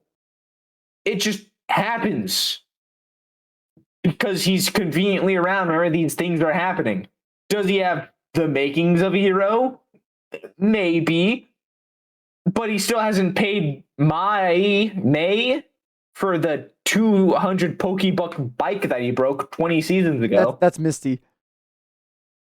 Who the fuck is May? May is the protagonist, I think, for Emerald. It's like the girl with like the red clothes. God damn it! I'm sorry, guys. I'm such a fake fan. I'm such a fake fan, guys. I'm sorry. I only know that because I like women. What?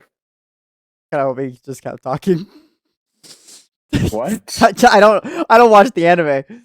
I just know the first episode that happens to Misty, but I just know the female protagonist of Pokemon.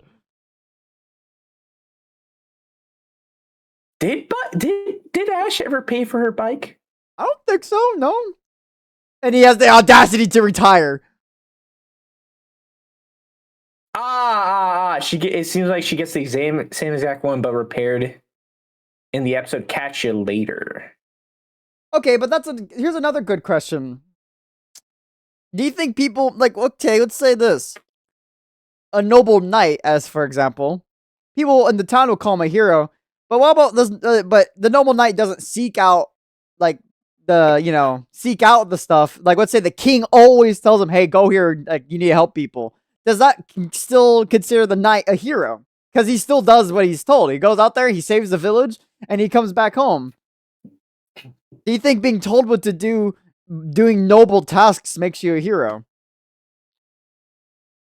Does the knight believe in the work he's doing? Would he do it without being told to do it? To be or not to be? That is the question. I think that's the thing I'm gonna fall back on is the intent. You know, do they believe in the work that they're doing, or are they doing it for a paycheck or doing it because someone's telling them to? If they like doing the good deed and they want to help, and the king's always telling them go here, and they are going out there to help with the intent, does that make them a hero? Even though they're not just doing it alone and not trying to be like, I need to help and find people by myself and going around being like a prowler. They're just being told, like, basically giving missions. Would you call a hero? Because I assume, okay, do you think the U.S. military are heroes? Because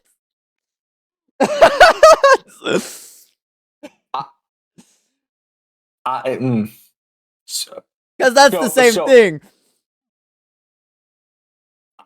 I think that scared the actual shit out of me.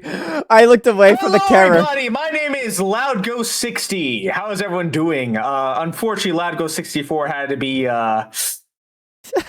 you know. How you doing, Bones? It's been a while. Been a minute. We still got like 30 minutes left of this podcast, so you're sitting back in that chair. Don't worry. I'll take over. Don't worry. Okay, so I'm clearing off all the check marks in my head who are heroes. The ones that are worthy talking about. I'm not starting to talk about Superman. We all know the opinion on Superman. Well, I think that's such a loud ass sound effect that like it Charlie scared me the first time. I can't lie. Yeah, this is the Ghost Shotgun. It's a very popular weapon. I don't use it because I think it's lame and too easy, but a lot of loud ghosts use it. Yeah, it's taken many a Trevor's life, if I do say so myself. Do you think the Call of Duty Black Ops survivors are heroes? I actually don't know the zombies lore, so I don't know. I don't know the zombies lore either. We need Alex. We need Alex. He's at work. Leave him alone. Is he actually at work? I don't know his timesheet. Yes. He actually has work now during the weekdays. Currently, until he is done with the training course, and then he's on some weird ass shit. Anyway, do you think? Okay, well, you know this. Do you think Yugi is a hero? No, dog is just playing a fucking card game. But he's saving people, he thinks? Maybe maybe in the later part of the series when shit gets weird with the whole seal of Orikakos, I would consider him being a hero because that's when the intent is clear. I have to stop this guy, blah blah blah. But maybe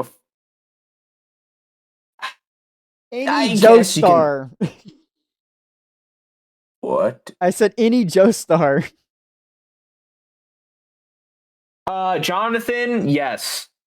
That guy is a gentleman and he wished to save the world and stop the evil of DL. So yeah. Joseph. Kind of no, right? Yeah, yeah, Pretty yeah, sure? yeah. Oh, and later in his life, maybe, yeah.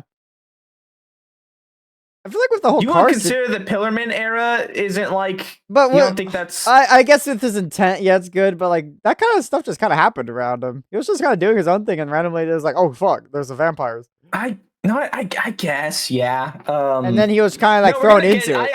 I wanna feel like my interpretation of heroism might get like fucking bashed Diluted. in the comments. I feel like people are gonna go in the comments and be like, "Oh, you're a fucking dumbass. What about these people?" I'm gonna be forced to agree with them, and then I'm gonna sit there alone in my dark room crying because they got the one up on me. Uh, but I can't. Jotaro, no. I mean, he gets told like, Yes. hey, you gotta stop this great evil, and like also your mom is in danger, and he's like bet, and then he throws the chips down. It's like I bet on my mother's soul. Okay. Well, yeah. I would Josuke say Jotaro Gashikata. is though because he does other stuff Yeah, I would after that. say Jotaro is, yeah. And Josuke, yes, because he kind of goes out of his way to, Stop. once he knows bad things are happening, he goes Yeah, out of his way to go solve them. yeah. Stop. And I Kira. can't, and I can't tell you about the rest of them because spoilers. Yeah, yeah, that's true. Do you think the We're viewer still is a trying to. hero? The who? I said, do you think the viewer is the hero? What, us? Yes. The. I don't know. Are you Trevor Frederick Bones? Well, let's go by your definition of heroism. Do you think I've done more good in the games I played, or I've done more bad? I think that would require a Bones historian, which I am not. Because I think I most of the stuff think. that I think most stuff just happens to me rather than I do stuff. Yeah, yeah. I'm not, and I can say that for a certain. Oh, okay. I hold no one's life. I hold very little people's lives on high pedestals in several of the game universes I travel to. Despite how much I say I'm a morally good person, I will admit I've done horrid evils during my universal travels. It's nice to know that I'm hanging out with Space Hitler. Okay. It was one time. It was one time. It was one time. I didn't know he was the space guy yet. He Actually, look, do have a man, good one. What? Do you think Crash Bandicoot is a hero? Haven't played the game. Oh fuck! I thought you would at least know the plot. Nope. Okay, never mind. Because I don't want to speak heavily on it because I haven't played the games either, but I know the story. Did were you I was just were you gonna just gonna I was just gonna like discuss it with you, but if you don't even were you know, gonna just hand it off to me to talk about, hoping that I knew what the fuck I was talking about? no. It really feels like you were hoping I knew what that was, so you can hit like a certain demographic or something. It really does feel like that. Well, okay. Well, in my opinion, does Crash count as a hero? Um, Going off by your definition, no. What do you mean? Crash in the first game, he gets made by Cortex, and then they have his girlfriend kidnapped, and Crash kind of stumbles his way back and stops his evil scheme and saves his girlfriend. And then the second game, Cortex convinces him to get him crystals to save the Earth, which is manipulating. And then his own sister is like, "What the hell are you doing?" And at the end, they stop Cortex like last minute because he like with the crystal. And then I think the third game, Aku Aku is like, my brother's released and he's teamed up with Cortex. We need to do something about it and stop him. Other than that, he's just trying to sleep and relax. But he's doing like the good deeds, which is like my topic earlier. Is like doing good deeds, would that still make you a hero, or just like doing good things and that's it? Like I would say Spyro's a hero. He definitely does good things. Whether or not he wants to or not. First game, he was the only dragon left, so he saved all of his race.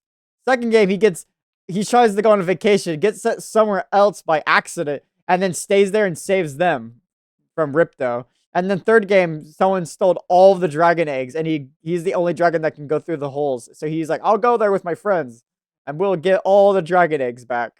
And now there's a fourth one. All the dragon holes. Why, sir? There's a fourth one coming? Yeah, new one. It got announced like a few days ago. Finally. Yeah, of course it did. I'm happy about that. I would say I would bring Rayman into this, but I have no idea. The only game I played that had like Rayman in it is Rayman Origins and Rayman 3, Rayman 1, and that's it. And Rayman Raving Rabbits, but that doesn't count. Raving Rabbits? Yeah, it's a party game. He gets kidnapped by the rabbits and set in a coliseum. There's also a racist skin in that game. Excuse me? Yeah, Rayman. There's a Rayman skin in that party game called Gangster Rayman, and you can already imagine how racist it gets because he's black with a chain and he's shirtless, and he has a do-rag and glasses. Doesn't help that the raving rabbits are all white, so you could be a black guy in a coliseum with a bunch of white things cheering for you. No!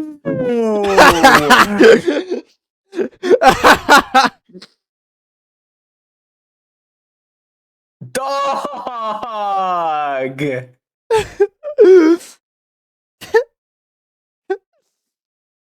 Kinda bad. Okay, I didn't think it would be as bad as it is. Would you say Master Chief's a hero? I never played Halo. Okay, well, thanks for your input, Ghost. I think so. I never played Halo either. I'm sorry that I don't play shit, you fucks. I at least expected another plot. No. All right. Well, how about Son Gihan from Squid Game? Do you think he's a hero? Ooh, that's a good one. Because yeah, the first season he's a victim, but then he like does turn his life around to stop them. But do you think that's out of vengeance? And do you think vengeance is like not heroism? I mean, is it vengeance or is it not just the idea of wanting to save people? I think it's wanting to save people. I was just saying vengeance because it's like the generic thought process. I don't think he did out of a need for vengeance. Well, do you think Son Gihan is a hero? Yes. Okay. What about Super Mario? I don't fucking ooh. Huh.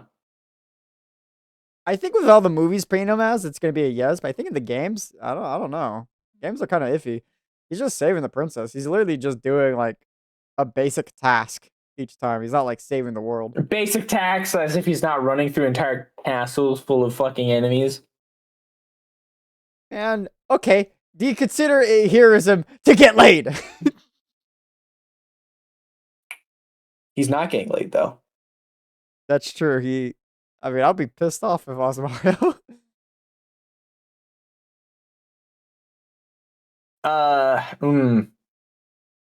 She creeping on the low. Don't save her, Mario. Bars. I don't even know what you just said. Huh? Anyways. I think that's like, we pretty much touched the grounds of heroes and stuff. I can't really think of much more. Unless you have anything to add. Man waiting in the sky. He liked it. Anyway, I don't know. Because you already know my opinion of, what I think some of the greatest interpretations of heroism are. Yes. That's right. The Knicks, the New York Knicks. So, Knicks in six, baby. I don't watch sports. so like, what if you were if you were shoved in a situation and you did like the right thing? That would you be considered a hero? If if deep down in your heart of hearts, all you wish to do is to make this world a better place, and you go out of your way to try to make at least one person's day better, I think that makes you a hero. So if you're saying if I have it fully in my heart, do that one good task, I could be a hero. So like, if I had that going forward and I kill people, does that still make me a hero?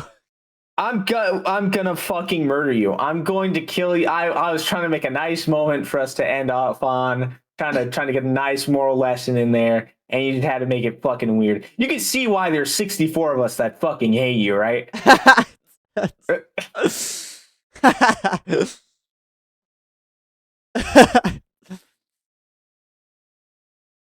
I'm gonna end your fucking. And wait, yes, I think if in that situation you can empathize with whoever you're trying to save or whatever, and in your heart you're not doing it for recognition or this or that, and you're doing it just to strictly help that person. Yes, I think that makes you a hero. I do agree with that. We pretty much like pretty much settled down. Um, Per schmeckle. whatever you said, jingle jangle. Oh yeah, better. Oh, fuck. Yeah, fucking kill you. Okay, but what would is the You're gonna say something stupid. I can already is feel the it. protagonist of Hoonie Pop 2 a hero? Never played that. I know you never played. I need to get Alex a call for that question. Yes, Really, Mitch? he's banging people, What? but he's trying to save the island. I hate you. I hate you both. That's the I plot. hate the both of you. That's the I plot. hate you. It's I how don't care. that There's game gonna be. goes. I can already see it. Doomslayer Blader's trying to defend it. I can see in the comments already. I can see the glazing. I can see the glazing. It's horrid. It's horrid. I can already see it. Oh, I hate it. Oh, I hate it. Does Alex count as a hero? No. You don't think Killer Mudkip's a hero? No. He has strictly done things only for the betterment of himself. If you were to come to Alex and you were to say, Alex, if you could invent the cure to cancer, I'd give you $1 million. Alex would give you the cure of cancer. You give him the $1 million, and then he'd go and give all the cancer back. That's the type of man Alex is. Does it purely for the love of the game. He does not give a fuck about anything. I once saw Alex kick a fat kid in a Walmart.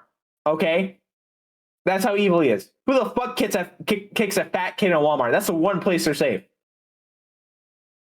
That's the one place they're safe, like nowhere else, like their home or anything. No, because Alex will be there. Okay. Why is Walmart the Under one their place they'll be bed. safe? Do you think Alex goes to fucking Walmart? That's true. He's Mexican. He probably goes to Safeway. Or Food City. or Food City.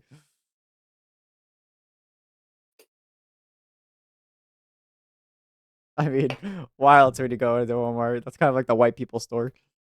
Oh no, wasn't you from Texas? You'd probably be in HEB sometimes, you know? I don't even know what that is. I'm not well versed on Texas. God, travel to different places, you stupid fuck. I have been to Texas. I just never saw that place before. I saw a Walmart. Walmart. Walmart. Um. Walmart. Okay. So okay, if they're doing good intentions and they're always doing good things, but they're mindless and they don't have any thoughts behind their eyes, Does that count What though the as a hero? fuck? That was that even? What? Give me an example. Let me think of an example.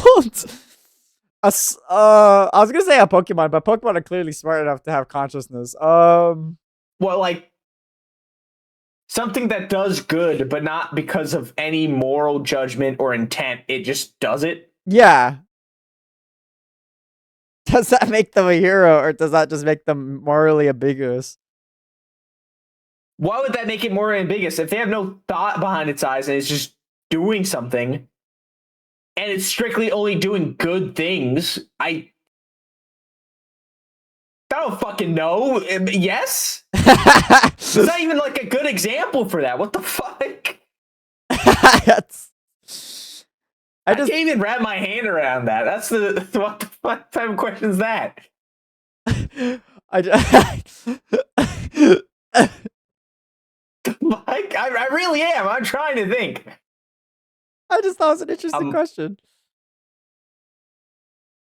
I'm gonna kill this guy. I see the future, and you won't live to see tomorrow. Well, I think we pretty much touched base though with everything. Yeah. Is and of course I feel like this does leave the possibility of a sequel episode or what makes a good villain. Ooh, that would be interesting. That would be more and more interesting because I'm not saying heroes are uninteresting, but like heroes have all the same formulas. As villains can kind of branch out on their formulas. They have the same formulas. Don't even try glazing that shit. They all kind of run off the same like 5 premises. Yeah, exactly. As villains, they have like a million different possibilities. I feel like this guy didn't hear a single thing I just said. I thought you were talking about heroes being like they all have the same thing. No, villains also run off like the same couple of things. I guess. I just feel like they're more interesting.